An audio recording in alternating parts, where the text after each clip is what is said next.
మీ ఎలాంటి వ్యాపార ప్రకటనలకైనా వెంటనే మా ఛానల్ సంప్రదించండి. ప్రస్తుతం మనతో పాటు శ్రీ శుభంకరి సేవా సమితి వ్యవస్థాపకులు స్మార్త నరహరి బ్రహ్మశ్రీ యాజ్ఞవల్క్య దిలీప్ శర్మ గారు మనతో ఉన్నారు. గురువు గారితో మాట్లాడేద్దాం.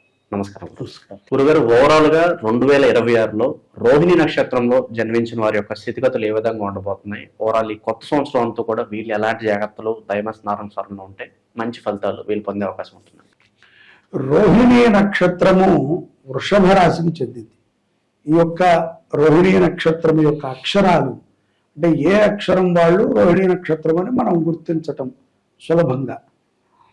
ఓకారం, ఓం నమ శివాయ ఉంటుంది కదా, అందులో ఓకారము, వాకారం, ఓకేనండి, వాసవి, వాసు, వీళ్ళందరూ కూడా రోహిణి నక్షత్రం. వి అంటే వి అక్షరం, ఇంగ్లీష్లో వి ఉంటుంది కదా, వేణు, వేణుగోపాలు, ఇవన్నీ కూడా మొత్తం వ్యూ కొమ్మిస్తే ఊ ఉంటుంది, ఊ, ఉకారము, వాకారము, వీకారం, ఇవన్నీ కూడా రోహిణి నక్షత్రానికి సంబంధించినటువంటి నామాలు. సో ఎవరికైనా అటువంటి అంటే మా నక్షత్రం తెలియదు మేము ఎలా చూసుకోవాలంటే పూర్వం నుంచి కూడా ఈ పద్ధతిని పెట్టారు. అప్పుడు పుట్టినప్పుడు ఓకే, రోహిణి నక్షత్రంలో పుట్టావా అయితే ఫస్ట్ పాదంలో పుట్టినట్టున్నో ఓబులేషన్ పెట్టుకో, రెండో పాదం అనుకుంటా వాసు అని పెట్టుకో, మూడో పాదం అనుకుంటా వీణ అని పెట్టుకో, నాలుగో పాదం అనుకుంటా అంటే వ్యూ కదా, అది ఉకారంతో ఇంకోటి ఏదైనా పేరు పెట్టుకో అని చెప్పి అలాగా మనకి పూర్వం నుంచి అది ఆనవాయితీ వచ్చింది. ఇక్కడ వీళ్ళకి పెట్టుకోవాల్సిన రత్నం కూడా ముత్యం, ఎందుకంటే దీనికి అధిపతి చంద్రుడు, రోహిణీ నక్షత్రాధిపతి చంద్రుడు. సో అందుకని ముత్యము ధారణం చేయడం ద్వారా నక్షత్రము యొక్క సంపూర్ణ అనుగ్రహాన్ని పొందుతారు. అలాగే రాశికి సంబంధించి శుక్రుడు, వృషభ రాశికి శుక్రుడు అధిపతి కాబట్టి వజ్రము పెట్టండి అంటారు, లేకపోతే ముత్యము పెట్టండి అంటారు.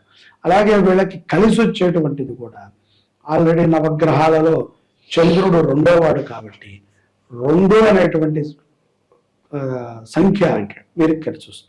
అలాగే శుక్రుడు కూడా వీళ్ళకి అధిపతి దేవుడు కాబట్టి 6 అనేటువంటిది వీరికి కలిసి వస్తుంది. సింపుల్. సో ఈ విధంగా ఈ యొక్క రోహిణి నక్షత్ర జాతకులకి ఉంటుంది.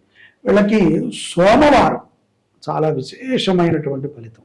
సోమవారం రోజున వీళ్ళు ఏదనుకుంటే దాన్ని వీళ్ళు సాధించగలుగుతారు. ఆ రోజు గ్రహముల యొక్క అనుగ్రహం సంపూర్ణంగా ఉంటుంది.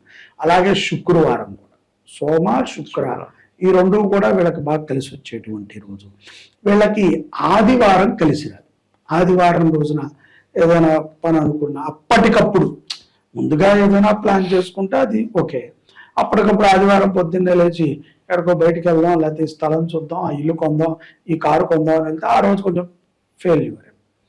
కొంతమంది అనుకుంటారు మాకు రోహిణి నక్షత్రం అండి కానీ మాకు ఆదివారం బాగా కలిసి వస్తుంది అంటే స్వజాతకము రీత్యా నీకు గ్రహ బలాలు ఏమన్నా ఉండి నేను వాటిని నీకు డామినేట్ చేస్తే ఏమన్నా కలిసి రావచ్చేమో, మంచిదే, కలిసి వస్తుంది. జనరల్గా రోహిణి నక్షత్ర జాతకులకి ఆదివారము ఘాతవారంగా చెప్తారు. ఇక్కడ వృత్తి ఉద్యోగాల యందు ఉద్యోగములకి సంబంధించినంత వరకు కూడా క్రమశిక్షణతో ఉంటారు. ఉద్యోగ విషయంలో అయితే వీళ్ళని ఓకే, ఉద్యోగం వరకు వీళ్ళు చాలా సూపర్ అండి, పర్ఫెక్ట్, టైం టు టైం వెళ్తారు, వాళ్ళ పనేదో చూసుకుంటారు, ఏమీ మాట్లాడరు. వీళ్ళని కెలుకుదామనుకున్నటువంటి వాళ్ళకు కూడా చురకలు పెడుతూ ఉంటారు. అట్లాగే వ్యాపారంలో కూడా వీళ్ళతో పాటు ఎవరైనా వీడిని చెడగొడదాం, వీడికి ఏదైనా చెడేయాలి ఇద్దామంటే తొందరపాటుతో నిర్ణయాలు తీసుకోరు. ఇందులో ఉద్యోగంలో, వ్యాపారం, మిగతా వాటిల్లో తీసుకుంటారో లేదో మనం ముందుకు వెళుతున్న కొద్దీ తెలుస్తుంది. ఈ 2 విషయాలు మాత్రము వీళ్ళు చాలా జాగ్రత్తగా ఉంటారు. అలాగే మెరుగైనటువంటి పనులను చేయడానికి ఇష్టపడతారు. గుర్తింపు కావాలి. అల్టిమేట్గా ఏంట్రా అంటే రోహిణి నక్షత్ర జాతకులకు గుర్తింపు లేని పనిని ఏదైనా చెప్పి నువ్వు చేయమంటే ఇంట్లో పెద్ద లాభం లేదులే, మన ఎవరు గుర్తించరని దూరంగా ఉండేటువంటి నక్షత్రం ఏదైనా ఉందంటే అది రోహిణి నక్షత్రం కింద మనం అనుకోవచ్చు. ఈ సంవత్సరంలో 2026 రోహిణి నక్షత్రం వారికి ఆర్థికముగా కూడా స్థిరత్వాన్ని పొందుతారు. పూర్వములో చేసినటువంటి కొన్ని అప్పులు ఈ యొక్క ఫిబ్రవరి నుంచి జూన్ లోపల వసూలు అయ్యేటువంటి అవకాశాలు కూడా ఉంటాయి. ఎవరైనా కావాల్సిగా ఎత్తేస్తే మనం చెప్పలేం, కానీ వీళ్ళు పెట్టినటువంటివి వసూలు చేసుకునేటువంటి సందర్భము ఈ యొక్క ఫిబ్రవరి నుంచి మేలోపు చూడవచ్చు. సంపాదన కూడా వ్యాపారస్తులకి నిలకడగా ఉంటుంది. ఎక్కడా కూడా క్రాస్ సంపాదన ఉండదు, నిలకడైనటువంటి సంపాదన ఉంటుంది. ప్రభుత్వ రంగంలో ఉన్నటువంటి రోహిణి నక్షత్ర జాతకులకి ప్రమోషన్లు అయితే వస్తాయి, మార్పులు ఉంటాయి, కొంత తిట్లు కూడా ఉంటాయి. ఎందుకంటే కొన్ని ఏదో తప్పిదాలలో వీళ్ళు ఉన్నారనేటువంటి ఒక భ్రాంతిలో వీళ్ళని పైకి మార్చవచ్చు, ఒక్కొక్కసారి కిందకి మార్చవచ్చు. ఏదైనప్పటికీ ప్రభుత్వ ఉద్యోగం చేసుకునేటువంటి రోహిణి నక్షత్ర జాతకులు తస్మాత్ జాగ్రత్తగా ఉండాలి. ఆర్థికముగా కూడా అటువంటి వారికి కొంత నష్టం ఉంటుంది. అలాగే ప్రేమ, ఈ యొక్క కుటుంబ సాంసారికమైనటువంటి విషయాల యందు చాలా చైతన్యంగా ఉంటారు. కానీ ఎంత చైతన్యంగా ఉంటారో వేళల్లో వీళ్ళంత మదన పడిపోతూ ఉంటారు. సంసారంలో కూడా సర్వసాధారణంగా భార్య రోహిణి నక్షత్రం అనుకోండి, భర్త చేసేటువంటి తప్పులని అటు తల్లిదండ్రులకి చెప్పలేదు, ఇది అత్తమామలకి చెప్పలేదు, పిల్లలకి చెప్పే వయసు కాదు, చెప్పిన అర్థం చేసుకోరు, ఆ యొక్క ఒత్తిడి. అదే భర్తది రోహిణి నక్షత్రం అనుకోండి, బయట ఉన్న సమస్యలని భార్యకి చెప్తే అర్థం చేసుకుంటుందో లేదో అని వీడు మింగేస్తూ ఉంటాడు. అలా అని చెప్పి వీడు తప్పు చేస్తున్నాడు అంటే కానే కాదు. కాకపోతే ఎక్కడో ఏదో ఒక చిన్న పొర ఈ యొక్క సంబంధంలో వీళ్ళని దూరం చేసేటువంటి ప్రక్రియ ఉంటుంది. ప్రేమలో కూడా అంతే. తనకి చెప్దాము లేకపోతే వీరికి చెప్దాము అని వాళ్ళు అనుకునే లోపు ఏదో ఒక స్పర్ధ రావటము, ఏదో ఒక అలా అలా అలా దూరం పెరుగుతుంది. సో అందుకని ఓపెన్ అప్ అయి మాట్లాడుకునేటువంటి స్వభావం కలిగి ఉంటే జన్మతః ఈ యొక్క రోహిణి నక్షత్ర జాతకులు ఎటువంటి గొడవలు ఉండవు. లేనప్పుడు కొన్ని గొడవలు జరుగుతాయి, జాగ్రత్తగా ఉండాలి. విడిపోయే వరకు బాగా గుర్తుపెట్టుకోవాలి, రోహిణి నక్షత్ర జాతకులు ఆడవాళ్ళు ఏదైనా గొడవ పెడితే విడిపోయే అవకాశాలు ఉంటాయి, మగవాళ్ళు పెడితే పెద్దగా ఉండవు. కాబట్టి ఆ విషయంలో జాగ్రత్త పడుతూ ఉండాలి. కొత్త సంబంధాలు ఏర్పడతాయి కుటుంబంలో కానీ బయట కానీ వ్యవహారంలో కానీ. కొన్ని కొత్త పరిచయాలు ఈ యొక్క జూలై నుంచి నవంబర్ అవి వీళ్ళకి లాభదాయకమే అంటారు. ఆ పరిచయాలు లాభదాయకమైన అంటే కనుక వీళ్ళు లాభంతోనే ఉంటారు. మొదట్లో చెప్పాను కదా, వీళ్ళు ఎవరితో కూడా ఎక్కువ ఉపయోగపడితే తప్ప నోరిప్పే క్యాండిడేట్లు కాదు. అలా అని చెప్పి మనకన్నా తెలివైన నక్షత్రం ఇంకోటి ఉండొచ్చు కదా, సో అప్పుడు మనం ఏం చేస్తాం. కాబట్టి మోసపోకుండా ఉంటారు అని మనం అనుకోవచ్చు. ఎక్కువగా నమ్మితే మోసపోతారు. అలా అని చెప్పి ఇక్కడ రోహిణి నక్షత్ర జాతకులు ఇలాంటి పరిచయమైనటువంటి వ్యక్తులతో వీళ్ళిచ్చే లూజు వల్లే వీడు అప్పివ్వటమో పప్పివ్వటమో ఏదో జరుగుతుంది తప్ప వాడంతట వాడు అడగడు.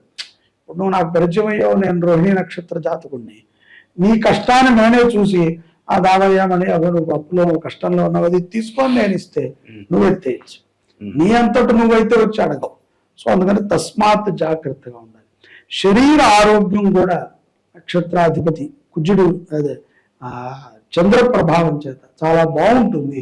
చిన్న చిన్న రోగాలను ఇట్టే దాటేస్తారు. ప్రాణాంతకమైనటువంటి సమస్యల నుంచి కూడా ఈ యొక్క సెప్టెంబర్ అక్టోబర్ మధ్యలో ఒక ప్రాణ భయం నుంచి కూడా బయటపడతారు. భగవంతుడికి రుణపడి ఉండేటువంటి విధంగా దైవ కార్యక్రమాలు చేస్తారు. క్రమం తప్పకుండా ఎక్కడైనా వాళ్ళ ఇంటి దగ్గర కానీ గోశాలలో కానీ వేద పాఠశాల ఇవన్నీ ఎందుకు చెప్తామంటే, ఏమిటండి ఎంతసేపు గోశాల అంటారు, గుళ్ళు అంటారు, పాఠశాలలు అంటారు, ఏమో ఎవరికైనా చేయొచ్చు కదా దానం అని.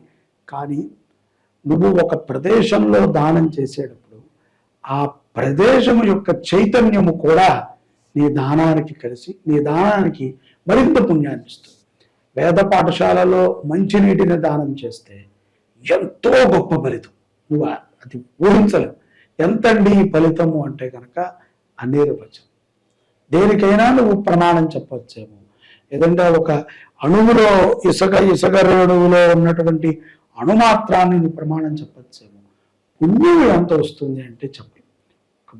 వేదం చదువుకునేటువంటి వాళ్ళకి బట్టలు ఇచ్చిన, వాళ్ళకి మంచినీళ్ళు ఇచ్చిన, అన్న పదార్థాలు ఇచ్చిన చాలా పుణ్యం.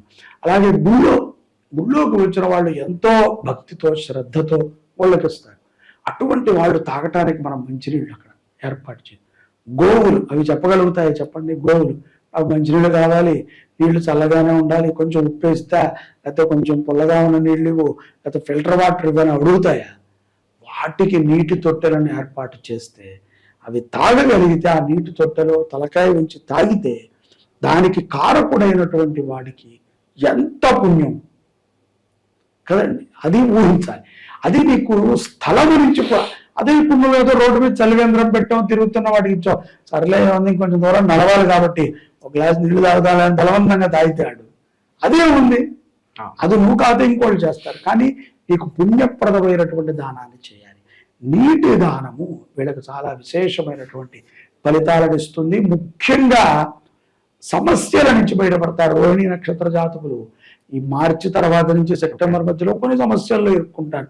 కుటుంబంలో ఆర్థికంగా కోర్టు వ్యవహారాలు, అక్క చెల్లెళ్ళు పెట్టారు, సొంత తండ్రే పెట్టాడు అని దురుతారు. సో వాటి నుంచి కూడా బయటపడగలుగుతారు. ఈ 2026లో మంచి నీటి దానాన్ని రోహిణి నక్షత్ర జాతకులు చేయటం చాలా శుభప్రదం. తద్వారా ఒక గోశాలకి కానీ, ఒక వేద పాఠశాలకి కానీ, ఒక దేవ చెయ్యాలి. లేదు ఒక ఆవుని దత్తత తీసుకుని పోషించడం, లేదు నెలకి ఒక రోజున అన్నదానం చేయటం ఎంతో పుణ్యం అంటే. అది మనకు తెలియకుండా మనం ఊరికనే ఇప్పుడు చాలా మంది పెద్ద పెద్ద పిజ్జా వాటికి వెళ్ళినప్పుడు పెద్ద పిజ్జాలు పెట్టుకుని తింటారు. దాంట్లో 2-3 ముక్కలు తినడం ఎక్కసమైపోతే రిటర్న్ తీసుకుని డబ్బులు ఇవ్వండి ఇస్తారా? మొత్తం పడేటి. అదే నువ్వు ఒక చోట అన్నదానం చేయి, బ్రాహ్మడు తింటాడు, గుళ్ళో నైవేద్యం అవుతుంది, భక్తులు తింటారు, అక్కడ ఉన్నటువంటి క్రిమికీటకాలు తింటాయి. ఇన్ని పంచ ఫలాలను ఇచ్చేటువంటి ఈ యొక్క ఫలితాన్ని వదిలి కొత్తగా సినిమాకి వెళ్ళి పాప్కారం కిందంతా పోస్తారంటే పోనీ కర్మ అంతే. నీ డబ్బు పాపిష్టి డబ్బు, దాన ధర్మాలకి పనికిరాదు, దాచుకో అంతే.